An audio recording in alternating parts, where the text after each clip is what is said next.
আগামীকাল ভোটের রেজাল্ট আপনারা দেখতে পারবেন। 2024 লোকসভা ভোটে আপনারা প্রধানমন্ত্রী কাকে সিলেকশন করেছেন এবং কাকে ভোট দিয়ে এবার 2024-এর প্রধানমন্ত্রী আপনারা দেখতে চান, তার যে রেজাল্ট সেটা কিন্তু 4 জুন 2024 সেটা পাবলিশ হবে। আগামীকাল আপনারা দেখতে পারবেন তার রেজাল্ট। এবার 2024 লোকসভা ভোটের প্রধানমন্ত্রী হিসেবে ভারতবর্ষের দাবিদার কে রাখছেন সেটা কিন্তু আগামীকাল আপনারা দেখতে পারবেন। ভারতবর্ষের প্রধানমন্ত্রী হিসেবে কে সিলেকশন হতে পারে এবং কে দাবিদার, সেটা নিয়ে কিন্তু আজকের এই বিশ্লেষণ অবশ্যই আপনারা কিন্তু শুরু থেকে শেষ অবধি দেখবেন। বিভিন্ন নিউজ চ্যানেলে কিন্তু এক্সিট পোল বেরিয়ে এসেছে, সেখান থেকে আমি কিন্তু টিভি9 ভারতবর্ষের যে এক্সিট পোলটি বেরিয়ে এসেছে সেটাতে কিন্তু এনডিএ সরকার বা বিজেপি সরকার রয়েছে এখানে 346টি লোকসভা আসনে জিততে চলেছে এবং 162টি লোকসভা আসনে এখানে ইন্ডিয়া জোট, আপনারা জানেন ইন্ডিয়া জোট এখানে 162 লোকসভা আসনে এগিয়ে রয়েছে এবং 35টি লোকসভা আসনে এখানে আদার্সরা জিততে চলেছে, যেটা টিভি9 ভারতের এক্সিট পোল দেখাচ্ছে। এখানে এই এক্সিট পোল যদি আসলে সঠিক হয় তাহলে কিন্তু ভারতের রাজনীতিতে অনেকটাই পরিবর্তন আপনারা দেখতে পারবেন। এই ইন্ডিয়া জোট অনেকটাই পিছিয়ে থাকার কি কারণ রয়েছে? হ্যাঁ, এই ইন্ডিয়া জোট পিছিয়ে থাকার কি কারণ রয়েছে? ইন্ডিয়া জোট পিছিয়ে থাকার মূল যে একটি কারণ রয়েছে সেটা কিন্তু এককভাবে লড়া। এখানে ইন্ডিয়া জোটের যে পার্টিগুলো রয়েছে বা রাজনৈতিক দলগুলো রয়েছে তারা কিন্তু আগে একে অপরের পক্ষে কিন্তু একটা শত্রু ছিল। তারা কিছুদিন আগে কিন্তু একে অপরের শত্রু ছিল এবং এনডিএ সরকার বা বিজেপি সরকারকে হারানোর পরিকল্পনার জন্য কিন্তু তারা এক জায়গায় হয়েছে এবং তাদেরকে কিন্তু হারানোর প্রচেষ্টার ফলে কিন্তু তারা এক জায়গা হয়ে এই যে লোকসভা ভোট তারা লড়তেছে 2024-এ। আপনার মতে কি মনে হচ্ছে এখানে একসঙ্গে লড়াতে বিজেপি সরকারকে আদৌ কি টেক্কা দিতে পারবে ইন্ডিয়া জোট, না এখানে একসঙ্গে লড়ার ফলে কিন্তু ইন্ডিয়া জোট অনেকটাই পিছিয়ে পড়বে? আমার মতে তো তাই মনে হচ্ছে, অনেকটাই কিন্তু পিছিয়ে পড়বে একসঙ্গে লড়ার কারণে। আপনারা অনেকেই জানেন যে গ্রামগঞ্জে কিন্তু ভোটের সংখ্যাটা অনেকটাই বেশি রয়েছে। এখানে একটি জেলাতে কিন্তু 1 থেকে 2টি বা 3টি শহর রয়েছে এবং বাকিগুলো কিন্তু হাজার হাজার গ্রাম রয়েছে এবং সাধারণ মানুষরা কিন্তু গ্রাম থেকে উঠে আসা এবং যে সাধারণ মানুষের যে ভোটের সংখ্যা সেটা কিন্তু অনেকটাই বেশি রয়েছে। আপনারা একটা জিনিস লক্ষ্য করবেন, গ্রামে যে সাধারণ মানুষরা রয়েছে কোনো না কোনো কারণ বা পারিবারিক কারণে কিন্তু বিবাদ রয়েছে। এর ফলে যদি কেউ কংগ্রেসে থাকে, অন্য যদি বামফ্রন্টে থাকে, তাহলে যদি ইন্ডিয়া জোট একসঙ্গে মিলে যায় তারপরে কিন্তু যে বামফ্রন্টে রয়েছে সে কিন্তু অবশ্যই বিজেপিতে যাবে, যেহেতু কিন্তু তার বিপরীত যে রয়েছে তিনি কিন্তু এখানে কংগ্রেসে রয়েছে এবং তিনি বামফ্রন্টে রয়েছে। তাদের মধ্যে যেরকম একটা বিবাদ রয়েছে এর ফলে কিন্তু সাধারণ মানুষ দেখতে চায় তার বিপরীত পক্ষ কে রয়েছে সেখানে কিন্তু সে চলে যাবে। এর ফলে কিন্তু বিজেপির যে ভোট শেয়ার সেটা কিন্তু অনেকটাই বেড়ে যাবে। হ্যাঁ, একদম ঠিক শুনেছেন, বিজেপির যে ভোট শেয়ার সেটা কিন্তু অনেকটাই বেড়ে গেছে 2024 লোকসভা ভোটে। এই যে একসঙ্গে লড়ার কারণে কিন্তু এই প্রবলেমটা হয়েছে।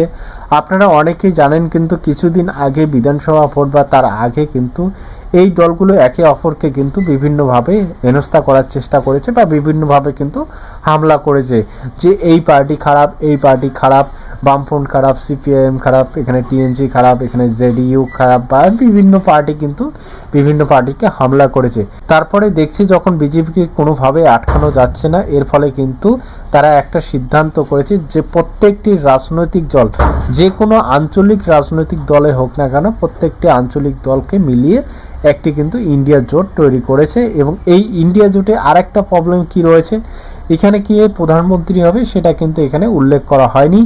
এই 2024-এ কে এখানে প্রধানমন্ত্রী হবে এই ইন্ডিয়া জোটের মধ্যে সেই রকম কিন্তু মুখ এখানে উঠে আসেনি ইন্ডিয়া জোটের মধ্যে। তার ফলে কিন্তু অনেকটা মাইনাসে চলে যাবে ইন্ডিয়া জোটের যে ভোট পার্সেন্টেজ সেটা কিন্তু অনেকটাই নেগেটিভে চলে যাবে। এবং এখানে বিজেপির পক্ষ থেকে নরেন্দ্র মোদীকে এবার 2024 লোকসভা ভোটে প্রধানমন্ত্রী হিসেবে সিলেকশন করা হয়েছে 2024-এ। এর ফলে কিন্তু বিজেপির যে ভোট শেয়ার সেটা কিন্তু অনেকটাই পজিটিভ হবে, কারণ এখানে কিন্তু সিলেকশন প্রার্থী রয়েছে। এর আগে আপনারা দেখেছেন প্রধানমন্ত্রী হিসাবে কিন্তু মমতা বন্দ্যোপাধ্যায় দাবি করেছেন, তারপরে এখানে কেজরিওয়াল দাবি করেছেন, আরও কিন্তু অনেক রাজনৈতিক নেতা দাবি করেছেন প্রধানমন্ত্রী হিসাবে নিজেকে। তো এখান থেকে কি বুঝবেন আপনারা, দেশের যে সাধারণ মানুষরা রয়েছে তারা কিন্তু বিভ্রান্তের মধ্যে পড়ে গেছে যে এবার 2024 লোকসভা ভোটে আমরা কাকে প্রধানমন্ত্রী হিসাবে সিলেকশন করব। তার ফলে কিন্তু অনেকটা সংকোচনের মধ্যে পড়ে। এর ফলে কিন্তু বিজেপির যে ভোট শেয়ার অনেকটাই কিন্তু পজিটিভ হওয়ার এটাই মূল কারণ রয়েছে। এক পক্ষে কারণটা হলো এখানে আপনারা একসঙ্গে লড়া। এখানে যদি একটা দুটো তিনটে রাজনৈতিক দল হতো তাহলে কিন্তু এরকম প্রবলেমটা হতো না। আপনারা 2019 সালের যে এখানে ভোট শেয়ার সেটাই আপনারা দেখবেন, এবার 2024-এর যে ভোট শেয়ার সেটা আপনারা দেখবেন। ইন্ডিয়া জোট কিন্তু অনেকটাই পিছিয়ে পড়বে, কারণ এখানে যে রাজনৈতিক দলগুলো রয়েছে, এমন রাজনৈতিক দল রয়েছে যাদের মেম্বার কিন্তু অন্য রাজনৈতিক দলের মেম্বারকে পছন্দ করে না। এর ফলে কিন্তু ভোটের যে শেয়ার সেটা কিন্তু অবশ্যই আপনারা কমতে দেখবেন, কারণ এটা হলো একসঙ্গে লড়া। তার মধ্যে আরেকটি বড় প্রবলেম হলো এখানে প্রধানমন্ত্রী হিসাবে কাকে সিলেকশন করবেন তাকে কিন্তু এখনো সিলেকশন করা হয়নি, বা প্রধানমন্ত্রী হিসাবে দেশের সাধারণ মানুষ কাকে সিলেকশন করবেন সেটা নিয়ে কিন্তু তারা একদম সংকোচনের মধ্যে রয়েছে। এখানে টিভি9 ভারতবর্ষের যে এক্সিট পোলটি রয়েছে, এখানে 346টি লোকসভা আসনে জিততে চলেছে বিজেপি, 162 লোকসভা আসনে এখানে ইন্ডিয়া জোট রয়েছে, 35টি আদার্স রয়েছে।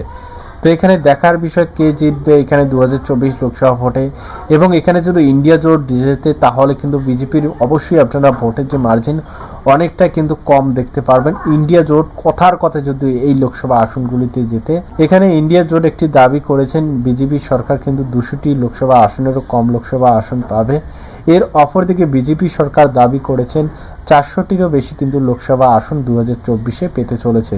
তো দেখার বিষয় কে কত লোকসভা আসন পাবে 2024-এ, অবশ্যই কিন্তু আপনারা আগামীকাল রেজাল্ট 4 জুন এখানে 2024 কিন্তু রেজাল্ট পাবলিশ করা হবে।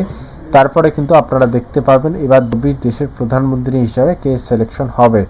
এখানে প্রধানমন্ত্রী সিটের দাবিদার কিন্তু অনেকেই দাবিদার করছেন। এবার কিন্তু প্রধানমন্ত্রী সিটের জন্য দাবিদার একমাত্র যে দাবিদার রয়েছে সেটা নরেন্দ্র মোদী দাবিদার রয়েছেন, কিন্তু তার যে ভোট শেয়ার সেটা কিন্তু অনেকটাই বেশি রয়েছে, এবং তার যে পপুলারিটি অনেকটাই কিন্তু বেশি রয়েছে। এখানে কিন্তু সেই হিসাবে কিন্তু নরেন্দ্র মোদী জিততে চলেছে এবার 2024 লোকসভা ভোটে।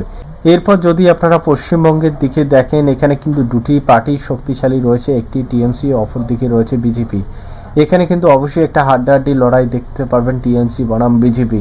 এখানে আপনারা দেখতে পাচ্ছেন বিভিন্ন কারেকশন কিন্তু উঠে এসেছে টিএমসি পার্টির তরফ থেকে। এখানে গরু পাচার, কয়লা পাচার, এখানে শিক্ষা দুর্নীতি, বিভিন্ন কিন্তু দুর্নীতি কাণ্ড উঠে এসেছিল। সেটা কিন্তু একদম ভোটের সময় কিন্তু উঠে এসেছিল। 26,000-এরও বেশি শিক্ষক শিক্ষিকা বাতিল হয়েছিল। এরপর সন্দেশখালীতে একটা কিন্তু সর্বসার ঘটনা উঠেছিল, সেটা কিন্তু অনেকটাই কিন্তু লজ্জিত ঘটনা। এটা যদি বাস্তবে হয় তাহলে কিন্তু অবশ্যই এখানে ভোট ব্যাংকে অনেকটা প্রভাব করবে। এখানে টিএমসির তরফ থেকে কিন্তু কিছু ভিডিও চালানো হয়েছে, সেখানে কিন্তু বলা হয়েছে যে বিজেপির তরফ থেকে এটা চক্রান্ত করেছে। এটা কিন্তু কোনো রকম এখানে কোনো রকম দাঙ্গা নেই, এখানে কোনো রকম এখানে কিন্তু শ্লীলতা হানির চেষ্টা করা হয়নি, এখানে কোনো নারী নির্যাতন হয়নি। টিএমসির তরফ থেকে কিন্তু সন্দেশখালীতে কোনো রকম নারী নির্যাতন ঘটনা ঘটেনি। কিছু ভিডিও এখানে চালানো হয়েছে, এখানে টাকার বিনিময়ে বিজেপি সরকার একটি প্রতারণার চেষ্টা করেছে। টিএমসির তরফ থেকে এটাই কিন্তু বক্তৃতা দেওয়ানো হয়েছে, এবং বিজেপি কিন্তু একদম হামলা করে বসেছে। এখানে বিভিন্ন জায়গায় কিন্তু শ্লীলতা হানির চেষ্টা করেছে। এর আগে আপনারা দেখেছেন কিন্তু বাম জামানায় এখানে সিঙ্গুরে যা ঘটেছিল, সিঙ্গুরে এখানে নারী নির্যাতন এবং বিভিন্ন কিন্তু কারেকশনের কথা উঠেছিল সিঙ্গুর থেকে। তারপর মমতা বন্দ্যোপাধ্যায় বিভিন্ন জায়গায় আন্দোলন করেছে, অনশন করেছে। এর ফলে কিন্তু মমতা বন্দ্যোপাধ্যায়ের সরকার, টিএমসি সরকার বেরিয়ে এসেছে। প্রথমেই তিনি কিন্তু কংগ্রেসে ছিলেন মমতা বন্দ্যোপাধ্যায়, তারপরে নিজস্ব একটা আঞ্চলিক দল তৈরি করেন। তারপরে কিন্তু পশ্চিমবঙ্গে 15 থেকে 20 বছর রানিং চলছে এই টিএমসি সরকার। এর ফলে বিভিন্ন কারেকশন উঠে এসেছে এবং সন্দেশখালীর মতো ঘটনা উঠে এসেছে। তার ফলে বিজেপি এবং টিএমসির মধ্যে কতটা ভোট শেয়ারের পরিবর্তন হবে, এবং এখান থেকে কিন্তু অবশ্যই আপনারা একটা জিনিস মাথায় রাখবেন, এখানে কিন্তু বামফ্রন্টের আবারও কিন্তু ভোটের যে শেয়ার সেটা কিন্তু বেড়ে যাবে। হ্যাঁ, 100% শিওর বামফ্রন্ট কিন্তু এবার 2024 লোকসভা ভোটে অনেকটাই ভোট কিন্তু মার্জিন টানবে। এখানে কিন্তু ভোটের যে পার্সেন্টেজ সেটা কিন্তু অনেকটাই বেড়ে যাবে বামফ্রন্টের। আপনারা সবাই জানেন পশ্চিমবঙ্গে 42টি লোকসভা আসন রয়েছে। এই 42টি লোকসভা আসনের মধ্যে এক্সিট পোল প্রত্যেকটি লোকসভা আসনে কে কোথায় জিততে চলেছে, বিজেপি কত লোকসভা আসন পাবে, টিএমসি কত লোকসভা আসন পাবে, সেটা কিন্তু আপনাদের সামনে তুলে ধরবো। নেক্সট ভিডিওর জন্য অবশ্যই আমার চ্যানেলটিকে সাবস্ক্রাইব করে রাখবেন। নেক্সট ভিডিওতে বিস্তারিত জানকারি আমি আপনাদেরকে দেব। এবং এই যে লোকসভা ভোট, এই লোকসভা ভোটে যদি এই কারেকশন এবং সন্দেশখালীর মতো ঘটনাকে ইস্যু করে সাধারণ মানুষ ভোট দেয় তাহলে কিন্তু ভোট ব্যাংকে অনেকটাই পরিবর্তন হবে, এবং বিজেপি কিন্তু অনেকটাই বাজিমাত মারবে এখানে, এবং বিজেপির যে সিট সংখ্যা সেটা কিন্তু অনেকটাই বেড়ে যাবে। বিভিন্ন গণমাধ্যম কিন্তু এখানে জানিয়েছিল সমীক্ষায় পশ্চিমবঙ্গে এখানে 25 থেকে 30টি লোকসভা আসন পেতে চলেছে বিজেপি, এবং এখানে 18 থেকে 20টি লোকসভা আসন পেতে চলেছে টিএমসি। বিভিন্ন গণমাধ্যম কিন্তু এক্সিট পোল উঠে এসেছে। তো দেখার বিষয় আগামীকাল এখানে কিন্তু ভোটের রেজাল্ট বেরিয়ে আসবে 2024। আপনারা জানেন 4 জুন এখানে 2024-এর রেজাল্ট পাবলিশ করা হবে ইলেকশন কমিশনার তরফ থেকে। এবং দেশের প্রধানমন্ত্রী কী হবে কালকেই কিন্তু আপনারা রেজাল্ট পেয়ে যাবেন। পশ্চিমবঙ্গের যে পরিস্থিতি সেটাতে কিন্তু অবশ্যই আপনারা দেখবেন এখানে মাসাল পাওয়ার এবং মানি পাওয়ারটাই বেশি চলে। এখানে টিএমসির পক্ষে কিন্তু মাসাল পাওয়ার রয়েছে এবং মানি পাওয়ারের দিক থেকে কিন্তু বিজেপি অনেকটা এগিয়ে রয়েছে। তো অবশ্যই মানি পাওয়ার এবং মাসাল পাওয়ারের হাড্ডাহাড্ডি একটা লড়াই আমরা দেখেছি ভোটের ময়দানে। এখানে ভোটের ময়দানে কিন্তু অনেকটা এখানে সমালোচনা ঘটেছে, ছাপ্পা হয়েছে, এখানে দাঙ্গা হয়েছে, বিভিন্ন জায়গায় বিভিন্ন কিন্তু সমালোচনা উঠে এসেছে। এবার 2024-এ কে জিতবে কে হারবে একটা হাড্ডাহাড্ডি লড়াই আপনারা দেখতে পেরেছেন। এবার 2024-এ 25টির বেশি লোকসভা আসন পেতে চলেছে বিজেপি, যেটা বিভিন্ন গণমাধ্যমের মাধ্যমে কিন্তু উঠে আসা সমীক্ষা। আপনারা যদি মনে করেন এক্সিট পোল, এই এক্সিট পোল কিন্তু একদম তৈরি করা 100% সঠিক নাও হতে পারে। হ্যাঁ, অবশ্যই এক্সিট পোল কিন্তু কোনোভাবেই কিনা 100% সঠিক হবে না। এই পুরো ভারতবর্ষে এক্সিট পোল করাটা অতটাও সোজা না। বিভিন্ন যে বড় বড় গণমাধ্যমরা রয়েছে তারাও কিন্তু বিভিন্ন এজেন্সিকে এখানে দায়িত্ব দেয়, এখানে যে সমীক্ষা তারা কিন্তু উল্লেখ করে এবং তার পরিপ্রেক্ষিতে কিন্তু গণমাধ্যমরা তাদের যে সমীক্ষা সেটা কিন্তু পাবলিশ করে দেয়। আপনারা অবশ্যই দেখবেন বিভিন্ন গণমাধ্যমের যে এক্সিট পোল সেটা কিন্তু আলাদা আলাদা হয়, কারণ এখানে কিন্তু যে ভারতবর্ষ রয়েছে পুরো ভারতবর্ষে এক্সিট পোল কখনোই এক হতে পারে না। এখানে 100% এক্সিট পোল সঠিক নাও হতে পারে। এর আগে বিধানসভা ভোটে আপনারা দেখেছেন এখানে এক্সিট পোল ছিল একরকম এবং ভোটের যে রেজাল্ট আসছে তারপরে কিন্তু এখানে অন্য রকম হয়ে যায়। এর ফলে কিন্তু এক্সিট পোল আর রেজাল্টের মধ্যে অনেকটা তফাৎ রয়েছে। তাই এক্সিট পোল নিয়ে কিন্তু কেউ মাতামাতি করবেন না এবং যে সমীক্ষাগুলি দেওয়া হয় বা এক্সিট পোল দেওয়া হয় সেটাতে কিন্তু কেউ পার্সোনালি নেবেন না। এখানে কিন্তু কোনোভাবেই মিল হতেও পারে, নাও হতে পারে। তো ভিডিওটি দেখার জন্য অসংখ্য ধন্যবাদ সবাইকে। আজকের এই ভিডিওতে এতটুকু ইনফরমেশন আপনাদেরকে দেওয়ার ছিল। নেক্সট ভিডিও অবশ্যই আপনাদের সামনে তুলে ধরবো 42টি লোকসভা আসনের মধ্যে কে কত লোকসভা আসন পেতে চলেছে 2024 লোকসভা ভোটে পশ্চিমবঙ্গে। তো অবশ্যই আমার নেক্সট ভিডিওর জন্য চ্যানেলটিকে সাবস্ক্রাইব করে রাখবেন। ভিডিওটি দেখার জন্য অসংখ্য ধন্যবাদ সবাইকে। জয় হিন্দ, জয় ভারত।